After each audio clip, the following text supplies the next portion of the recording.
ولا تحسسوا ولا تجسسوا ولا تحاسدوا ولا تباغضوا ولا تدابروا وکونوا عباد اللہ اخوانا، اللہ کے بندے اور بھائی بن کر زندگی گزارے. ولا تحسسوا، ایک فیلنگ لینا کسی کے بارے میں، یہ کیا کر رہا ہے، کہاں سے آ رہا ہے. ولا تجسسوا، جاسوسی کرنا، اس کے پیچھے پیچھے جانا، فیلنگز آئیں پھر اس کے پیچھے پیچھے جا کے پوچھنا. ولا تباغضوا، یہ جاسوسی جو ہے بیس لیس انفارمیشن آپ کو پتہ چلتی ہے تو آپ کے دل میں ایک غصہ پیدا ہوتا ہے. السلام علیکم. جب انسان ایک ساتھ زندگی گزارتے ہیں تو زندگی گزارنے کے ساتھ آبویسلی آپس میں ان کے معاملات جھگڑے ہو جاتے ہیں، تو ان کی ایک دوسرے کے ساتھ لڑائی جھگڑا ہو جانا کوئی بہت بڑی بات نہیں ہے. بڑی بات یہ ہے جو پریشانی والی کہ اگر دو مسلمان یا دو انسان ایک دوسرے کے ساتھ لڑ رہے ہوں، جھگڑ رہے ہوں تو ان کو کوئی صلح نہ کروائے. یہ اصل میں بری بات ہے. اسلام آنے سے پہلے لوگ ایک دوسرے کے ساتھ لڑتے جھگڑتے تھے تو ان کو ایک دوسرے سے صلح نہیں کرواتا تھا کوئی بھی، بس ان کو ان کی حالت پہ چھوڑ دیا جاتا تھا کہ ہمیں ان سے کوئی نہیں مطلب ہے، کوئی غرض نہیں ہے، لہٰذا یہ جو کر رہے ہیں اپنے لیے کر رہے ہیں تو ان کو چھوڑ دیا جاتا. اسلام نے آ کے اس بات کی بہت سی اچھی تربیت کی اور اس کو سب سے زیادہ زبردست اہمیت دی کہ ایک دوسرے کے ساتھ محبت کریں، انسان ایک دوسرے کا ساتھ دیں، کوآپریٹ کریں، کولیبوریٹ کریں، آئیڈیاز کے کولیبوریٹ کریں اور ایک دوسرے کو ڈفرینٹ ورکس کے اندر مدد کریں. کوئی آپ سے نصیحت طلب کرتا ہے اس کو نصیحت دیں. اور جو اسلام اس بات کے اوپر پریچ کر رہا ہو کہ اگر آپ سے کوئی مدد طلب کرتا ہے فوری جا کے اس کی ہیلپ کریں، تو وہ اسلام کیسے لوگوں کو ایک دوسرے کی حالت پر چھوڑ سکتا ہے؟ تو اللہ تعالیٰ قرآن میں فرماتا ہے انما المؤمنون اخوہ فاصلحوا بین اخویکم، کہ مومنین ایک دوسرے کے بھائی ہیں، ان کی صلح کروا دیا کرو. فاصلحوا بین اخویکم، ان کا لڑائی جھگڑا ہو جائے، ایک دوسرے کے ساتھ بحث مباحثہ ہو جائے تو تماشا نہ دیکھا کرو بلکہ ان کی صلح کروایا کرو، سمجھایا کرو، دونوں فریقین کو آپس میں سمجھایا کرو. نبی صلی اللہ علیہ وسلم نے اس کے بارے میں بہت ہی پیاری حدیث ہے. آپ صلی اللہ علیہ وسلم فرمایا، دیکھیں جھوٹ بولنا ایک کتنی بری بات ہے، بلکہ جھوٹ ایک ایسی بری عادت ہے کہ جو نہ صرف اسلام میں بلکہ یونیورسلی اس کو بہت ہی بری بات اور ایٹیکیٹس کے اگینسٹ سمجھا جاتا ہے. جھوٹ بولنا ایک یہ بد اخلاقی کی پیک کی بات ہے، جھوٹ بولنا. لیکن نبی صلی اللہ علیہ وسلم نے مسلمانوں کی، انسانوں کی ایک دوسرے کے ساتھ صلح کروانے کے لیے جو لوگ جھوٹ بول لیں یا ایک اپنی طرف سے بات کہہ دیں تو آپ صلی اللہ علیہ وسلم وہ بندہ جھوٹا ہی کنسیڈر نہیں کیا جائے گا. لیس الکذاب الذی، وہ بندہ جھوٹا نہیں ہے جو کہ فیمنی خیرن اور یقول خیرا، یا تو اپنی طرف سے بات بنا کر کہہ دے یا کو لگا کے بات کرے، دو بندوں کی آپس میں صلح کروا دیں. فار ایگزامپل اکثر ہوتا ہے کسی بھی دو لوگوں کی ایک دوسرے کے ساتھ کوئی لڑائی جھگڑا ہوا ہوتا ہے، ناراضگی ہوتی ہے، تو ہم کیا کرتے ہیں، ہمارے معاشرے میں یہ چلتا ہے کہ ہم اس کی باتیں دوسرے بندے کو آگے بتاتے ہیں اور ان کی باتیں ادھر آ کے بتاتے ہیں. اس سے جھگڑا بڑھتا ہے. بلکہ نبی صلی اللہ علیہ وسلم نے کیا اس کا طریقہ بتایا کہ آپ اس شخص کے پاس بیٹھیں، دوسرے کو جا کے، یار وہ تو آپ کی بہت ہی زیادہ تعریف کر رہا تھا، آپ سے بہت محبت کرتا ہے، آپ کی چاہت کرتا ہے، اپنی طرف سے کہہ دینا ہے حالانکہ ایسا کچھ نہیں ہے، وہ خلاف بول رہا تھا. اس کے دل میں ایک سافٹ کارنر آئے گا، اچھا یار وہ میرے بارے میں یہ سوچ رہا تھا، ہاں وہ آپ سے جلدی ملنا چاہتا ہے. یہی بات جا کے اس سے آپ کہیں کہ یار وہ فلانے بندے کے پاس میں گیا تھا تو وہ تو آپ کے بارے میں بہت ہی زیادہ رسپیکٹ رکھتا ہے اپنے دل کے اندر. الٹیمیٹلی کیا ہوگا، ان کی آپس میں صلح ہو جائے گی. وہ اسی فیس کے ساتھ ملیں گے، اپنے دل کے اندر ان کی یہ سافٹ کارنر ہوگا کہ یار یہ بندہ میرے بارے میں اچھا سوچ رہا ہے. اور یہ کام کس نے کیا؟ ایک تھرڈ بندے نے. اور اس کی میں آپ کو ایک برکت بتاؤں اس کام کی، اگر کوئی جھوٹ بول کے کسی کی صلح کروا دے، اس کی برکت ایسی ہے کہ اگر ان دونوں بندوں کو صلح ہونے کے بعد پتہ چل جائے کہ فلاں بندے نے جھوٹ بول کے ہماری صلح کروائی ہے، اس بندے کی کبھی بھی وہ ڈس ریسپیکٹ نہیں کریں گے بلکہ اس کی ریسپیکٹ کریں گے بہت ہی زیادہ. کیوں کہ یار اس نے اتنی ایفرٹس کی، اس نے بنا کسی غرض کے اتنی ایفرٹس کر کے ہماری ایک دوسرے کے ساتھ صلح کروا دی.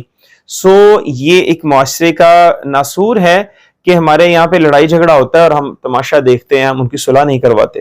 نبی صلی اللہ علیہ وسلم نے اس بات سے ہمیں منع کیا. سورہ حجرات کو ہمیں پڑھنا چاہیے. سورہ حجرات کے اندر نبی صلی اللہ علیہ وسلم نے یہ سارے اسباق ہمیں سکھائے ہیں اور ان کی کچھ پریکاشنز بھی سکھائی ہیں کہ لڑائی جھگڑوں سے بچا کیسے جا سکتا ہے. اللہ کے نبی صلی اللہ علیہ وسلم نے ہمیں دو کام بتائے ہیں جو کہ بہت ہی زیادہ امپورٹنٹ ہے. لڑائی جھگڑوں سے ہم بہت دور جا سکتے ہیں ان سے. فرسٹ آف آل یہ ہے کہ آپ صلی اللہ علیہ وسلم نے اچھا گمان رکھنے کی ہمیں تبلیغ کی ہے. اجتنبوا کثیرا من الظن، کہ برے گمان سے بچیں. ولا تجسسوا، جاسوسی نہ کریں، ایک دوسرے کی ان سرچ میں نہ رہیں کہ یہ بندہ کیا کر رہا ہے, کہاں سے آ رہا ہے, کدھر سے جا رہا ہے. اپنے کام سے کام رکھیں. اور ایک اور حدیث میں آپ صلی اللہ علیہ وسلم نے فرمایا وَلَا تَحَسَّسُوا وَلَا تَجَسَّسُوا وَلَا تَحَاسَدُوا وَلَا تَبَاغَضُوا وَلَا تَدَابَرُوا. مطلب یہ کیا ہے؟ وَلَا تَحَسَّسُوا, ایک فیلنگ لینا کسی کے بارے میں, فیل کرنا یہ کیا کر رہا ہے, کہاں سے آ رہا ہے. وَلَا تَجَسَّسُوا, جاسوسی کرنا, اس کے پیچھے پیچھے جانا, فیلنگز آئیں کسی کے بارے میں پھر اس کے پیچھے پیچھے جا کے پوچھنا. وَلَا تَبَاغَضُوا, یہ جاسوسی جو ہے جب آپ کو ایک بیس لیس انفارمیشن آپ کو پتہ چلتی ہے تو آپ کے دل میں ایک غصہ پیدا ہوتا ہے. وَلَا تَبَاغَضُوا, غصہ نہیں کرنا. وَلَا تَدَابَرُوا, آگے بڑھ کر کسی کے بارے میں جاننا. یہ ساری سیم باتیں ہیں, سیم باتیں ہیں. وَلَا تَجَسَّسُوا وَلَا تَبَاغَضُوا وَلَا تَدَابَرُوا وَكُونُوا عِبَادَ اللَّهِ إِخْوَانًا, اللہ کے بندے اور بھائی بن کر زندگی گزارے. اس سے کیا ہوگا کہ ہمارے زندگی کے کتنے ہی معاملات جو ہیں وہ ختم ہو جائیں گے. کیونکہ جس وقت ہم اپنی لائف کے اندر اپنے دل کے اوپر بوجھ ڈالتے ہیں نا, جتنا زیادہ ہم منیمائز کریں گے نا اپنے دل کو, خیالات کے اندر, غصے کے اندر, یہ اتنا زیادہ فریش ہوگا. obviously جب ہمارا دل فریش ہوگا, ہماری جو انٹرنل انوائرمنٹ ہے ہماری باڈی کا, اس کا ٹیمپریچر ہے, اس کی ہیلتھ ہے, وہ بہت ہی زیادہ اچھی ہوگی. جب ہماری ہیلتھ اچھی ہوگی obviously ہم اپنے کام کے اندر صحیح طرح سے دل لگا کے کام کریں گے, ہم انٹرسٹنگلی کام کریں گے اور الٹیمیٹلی ہمیں سکسیس ہماری لائف میں ہمیں مل جائے گی. اور اس کے ساتھ ہماری جو پرسنالٹی گرومنگ ہے وہ بہت ہی زبردست قسم کی ہوگی. لیکن ایک شخص سے اپنے دل کے اندر کسی کے بارے میں غصہ رکھتا ہے, بغض رکھتا ہے, کسی کے بارے میں سوچتا ہے, حسد کرتا ہے, تجسس رکھتا ہے اس کے بارے میں, آپ دیکھ لیجئے گا وہ اپنے کام سے کام نہیں رکھ پائے گا, کام کے اوپر فوکس نہیں کر پائے گا. اس کا بزنس ہے یا اس کی جاب ہے یا اسٹڈی وٹ ایور, وہ اس کے اوپر فوکس نہیں کر پائے گا کیونکہ دل کے اندر اس نے اپنے علاوہ اور بہت کچھ نفرتیں سوچی ہوئی ہیں. لہٰذا نبی صلی اللہ علیہ وسلم نے اس کے بارے میں باقاعدہ سے خوشخبری دی ہے کہ جو شخص اپنے دل کو صاف کر کے رات کو سوتا ہے وہ دنیا میں چلتا پھرتا جنتی ہے. مطلب یہ کیا وجہ ہے کہ یہ انسان ہی کا فائدہ ہے. آپ کو میں بتاؤں, جو قرآن اور اسلام ہے نا, اس کا ٹاپک جو ہے وہ انسان ہے. اور کتنی خوبصورت بات ہے کہ جو باتیں ہمارے نقصان کی ہیں اللہ نے ان کو گناہ بنا دیا ہے, اور جو ہمارے فائدے کی ہیں ان کو نیکیاں بنا دیا ہے. اب جب انسان دل کے اندر سوچے لے کر سوتا ہے تو کسی قسم کا بھی اس کا بلڈ پریشر جو ہے وہ ایک ہائی لیول پر رہتا ہے, اور پھر جب وہ صبح اٹھتا ہے سم ٹائم اس کو پیرالائزڈ بھی ہو سکتا ہے اس کا جسم. کیوں؟ اس کے دل کے اندر سوچے اتنی ہے, غصہ اتنا زیادہ ہے. جب وہ سویا ہے تو اس وقت وہی غصے سے جب صبح اٹھتا ہے ریزیوم ہو جاتا ہے, جس کی وجہ سے بہت ہی زیادہ اس کی باڈی کو شوق بھی آ سکتا ہے, بڑا ہی انٹینس قسم کا شوق آ سکتا ہے. اس لیے آپ صلی اللہ علیہ وسلم کی جو شریعت ہے اس نے ہماری انسان کے جو فائدے کی باتیں ہیں اسی بات کی ہمیں تبلیغ کی ہے. تو آپ کے سامنے میں بات رکھنا چاہتا ہوں, سب سے پہلے اجتناب کریں برے گمان سے. دین ایک سب سے زبردست بات کیا جو کہ ہم پریکٹس اس کی نہیں کرتے, وہ کیا ہے؟ ان جاءکم فاسق بنبأ فتبینوا. آپ صلی اللہ علیہ وسلم کا اللہ نے فرمایا اے نبی صلی اللہ علیہ وسلم, آپ کے پاس کوئی شخص کوئی خبر لے کر آتا ہے, فتبینوا, اس کی تحقیق کر لیا کریں, سرچ آؤٹ کر لیا کریں کہ یہ واقعتاً صحیح کہہ رہا ہے یا غلط کہہ رہا ہے, یا پاسبلٹی ہے کہ اس کو غلط فہمی ہو گئی ہو. جس بندے نے آپ کو آ کر یہ بات بتائی ہے, پاسبلٹی ہے کہ اس کو غلط فہمی ہو گئی ہو, کسی دوسرے شخص کے بارے میں انفارمیشن دے رہا ہے, رانگ انفارمیشن دے رہا ہے, تو ممکنہ بات ہے کہ اس کو غلط پتہ چلا ہو یہ بات. لہٰذا اس کے ساتھ بھی آپ نے غصہ نہیں کرنا, بلکہ تحقیق کرنے کا یہ اسکیل ہونا چاہیے کہ جس کے بارے میں رانگ انفارمیشن ملی ہے آپ ڈائریکٹلی اس سے جا کے بائی فیس ملیں, اسے کوسچن کر لیں کہ بھئی آپ نے ایسا کچھ کہا ہے, ایسی کوئی آپ کے دل کے اندر کوئی بات ہے, ذہن میں بات ہے, اگر ہے تو اسے پوچھے بھئی آپ نے ایسا کیوں سوچا ہے, تو جا کے اس سے 1 to 1 کلیئر کریں. پرسنل واقعہ سناتا ہوں. میرے بہت ہی قریبی ایک ریلیٹیو ہیں, انہوں نے اپنی بات سنائی. کہتے جب میری نئی شادی ہوئی تو میں بہت ہی I was very happy, لیکن with the passage of time مجھے یوں فیل ہونے لگ گیا کہ جیسے نا میں اپنی وائف کے اوپر مجھے غصہ آنے لگ گیا, ہماری چھوٹے چھوٹے لڑائی جھگڑے بہت ہی زیادہ ہونے لگ گئے.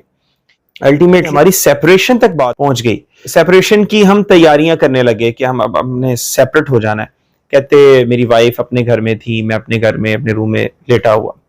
ایک دن کہتے ہیں میرے ذہن میں یہ آیت اچانک سے، اللہ تعالیٰ جب کسی کے ساتھ خیر کا ارادہ کرتے ہیں اس کے دین کی سمجھ دے دیتے ہیں، وہ دین کی سمجھ یہی ہوتی ہے. کہتے لیٹے لیٹے میرے ذہن میں یہ آیت آئی وائف کے بارے میں. میرے جو ریلیٹیوز ہیں، میری سسٹرز ہیں، میرے برادرز ہیں، یا وٹ ایور ڈفرینٹ قسم کے جو میرے فرینڈز ہیں جو میرے جانتے تھے فیملی کو، وہ مجھے بتاتے تھے آپ کی وائف کو ہم نے یہ کرتے دیکھا، وہ یہ کر رہی تھی، فلاں کر رہی تھی. کہتے میں نے ان سے تحقیق کرنا شروع کر دی. میں نے ان سے پوچھنا آپ مجھے بتائیں یہ آپ نے خود اپنی آنکھوں سے دیکھا میری وائف کو کرتے ہوئے؟ نہیں، میں نے فلاں بندے سے سنا ہے.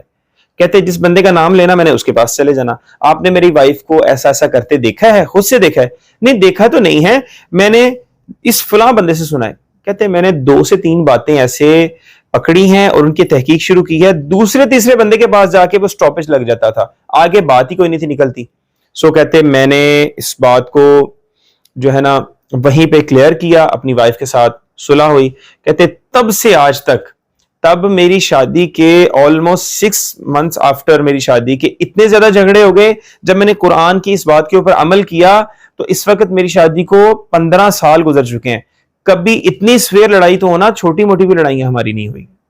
تو ہم قرآن کے اس عمل کو، ایک چھوٹا سا عمل ہے، اگر ہم صحیح طرح سے کر لیں، واللہ ہماری گھروں کے لڑائی جھگڑے بالکل ہی ختم ہو کے رہ جائیں گے. اور جو لوگ لڑائیاں کروانے والے ہیں ان کو بہت ہی زیادہ منہ کی کھانی پڑے گی، وہ پریشان ہو جائیں گے. اور آپ کے سامنے میں ایک اور شخصی بات رکھتا ہوں کہ ولا تجسسوا، اپنے کام سے کام رکھنا. لڑائیاں جھگڑے کیسے ختم ہوں گے یا کیسے ختم کیے جا سکتے ہیں کہ اپنے کام سے کام رکھنا. آپ کے سامنے میں ایک اور پرسنالٹی کی بات رکھتا ہوں، x pilot of PIA، captain retired فضل غنی میاں. فرسٹ فلائٹ جو ہے نا ایمریٹس ایئر لائنز کی، انہوں نے فلائی کی تھی. کہتے ہیں کہ دنیا کے اندر بہت کم برانڈز ایسے ہیں، کمپنیز ایسی ہیں جنہوں نے اتنے تھوڑے ٹائم میں اتنی زیادہ سکسیس کو حاصل کر لیا ہو. Emirates is one of them.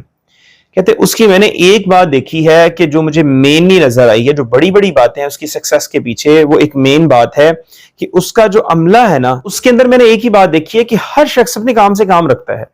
Late live and live others, جی اور جینے دو. اس اصول کے تحت وہ کام کرتے ہیں کہ جو بھی کسی کو کوئی کمپلین ہوتی ہے وہ اپنے ایک ہیڈ آف ڈپارٹمنٹ کو جا کے کمپلین درج کروا دیتا ہے. ڈائریکٹلی کسی کو کرٹیسائز نہیں کرتے، ڈائریکٹلی کسی کو کمپلین نہیں کرتے، جس کی وجہ سے میں دیکھتا ہوں کہ ایمریٹس ایئر لائن کا اتنا زبردست انوائرمنٹ ہے اور اس کو بہت ہی زیادہ ترقی مل گئی ہے.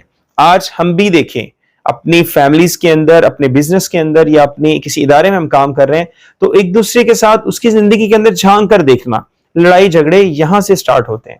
سو میری ایڈوائس ہے ان بھائیوں سے، ان بہنوں سے کہ جو لڑائی جھگڑا کرتے ہیں یا لڑائی جھگڑے ہو رہے ہیں ان کے سامنے، وہ اس طرح سے دوسروں کی صلح کروائیں. یہ نصیحتیں ان کو کر کے کہ ان باتوں سے ایوائڈ کریں. دین اگر کسی کی لڑائی جھگڑا ہو جائے تو اس کی صلح کروائیں.